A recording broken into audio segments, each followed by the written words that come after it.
All right, guys. Happy Memorial Day weekend. If you see a vet, thank him. Buy him a beer. Buy him a meal. All right. So, guys, either way, what I'm doing today is I finally got the olds all wrapped up. Despite some of the issues we had, everything has been pretty good with one exception, and I'll talk to you guys about that later. So, water pump did its job. I took the car out today for a pretty long drive, and the problem I was having is at higher RPM. Car likes to cruise, if I'm doing about 75, 80-ish, it cruises at about 4,000 RPM, and I'm comfortable with that. A lot of people aren't. I really don't care. This engine isn't even working at 4,000 RPM. It runs so smooth. But the water pump is doing its job. Major improvement, noticeable improvement in not only how it is keeping the car cooler, but how long it takes the car to warm up. It feels normal again, like the old setup I used to have, which I have the stock factory cast back impeller, which is kind of hard to find. There's cheesy riveted ones. I went with the flow cooler, and it's doing its job pretty good. The alternator is also working really good.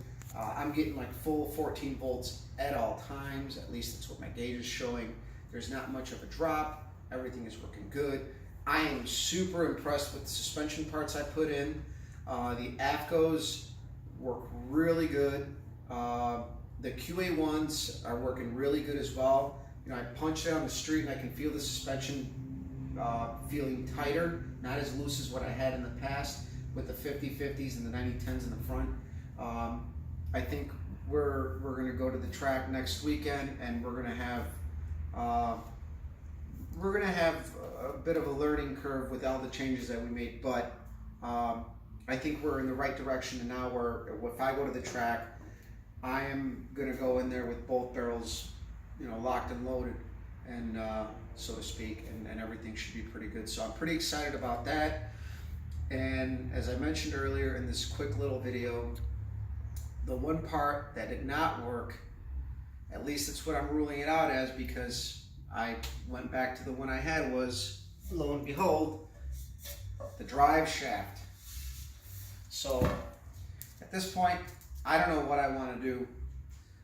I have $425 tied up into this drive shaft, all said and done, including paying for half of the rebalancing from last time and them cutting it and all that stuff. So yes, I'm a little peeved. So what happened was I took the car for a drive, and right off the bat I noticed as soon as I'm getting to like the 3,000 RPM range, which I don't have a speedometer, so I drive by RPM.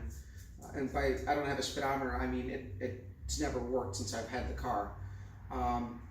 But around the 3,000 RPM range, so we're probably talking about 65 miles an hour, 60-ish. This thing, I mean, it'll rattle your tooth fillings out. On deceleration, it was bad. It felt like, I can't explain it. I've never had a vibration that bad, where it's not like an out-of-round tire where the vibration is like really spaced out. This was like a tight, almost like a gear, like a gear vibration, and I was like, what, did I do something wrong with the suspension? Because again, I did a ton of changes. So I said I'm going to rule it out. The only thing that spins that can be it is the drive shaft. So I came home, took it out, swapped it out. I put my stock one back in, and boom, shimmies and shakes were gone. Took it for a drive. I was hauling ass, smooth as it was before. So drive shaft, not so good. I'm kind of really pissed off about that, but it is what it is at this point, because I'm done exerting energy into this. And I'm going to call the drive shaft shop and see what they want to do about it, because at this point, it was supposed to be done. So this isn't my fault. This is theirs. If they can fix it, great. But I am at my wit's end with that shop. And at this point, if I have to spend money elsewhere, I will. I would honestly like a second opinion from somebody if this doesn't get done right, because I put my stock drive shaft back in and boom, no problems. So it's, the drive shaft. I swapped it out, shimmies and shakes were gone, and I mean, this thing was bad. Everything in the car was rattling, and it's a pretty tight put together car, but anything that was loose, like I got a license plate on the dash, my trim panels are tight, but they're old trim panels that are flimsy, you can hear them rattling. My mirror, I've never heard my driver's side mirror rattle. It was rattling. It was bad. So I brought it home. I did take it for quite a bit of a drive, and I was trying to avoid being on it, but yeah. So it's there's something wrong here. It's either the U-joint or the balance. The U-joint's got a little issue that I think it might be the U-joint. I don't know about the balance. I obviously don't have a machine to check that, but they do. So guys, that's my update. Stay posted, stay tuned, keep watching, subscribe, follow. You know, as I always say, I'm on Facebook as Copper's Garage. I'm on Instagram, Copper Cutlass, and on YouTube, Copper Cutlass. Next weekend, we are planning on hitting the track. Don't know if it's going to be Saturday or Sunday, but we will be hitting the drag strip with the car. I think at this point, I'm about as ready as I can be.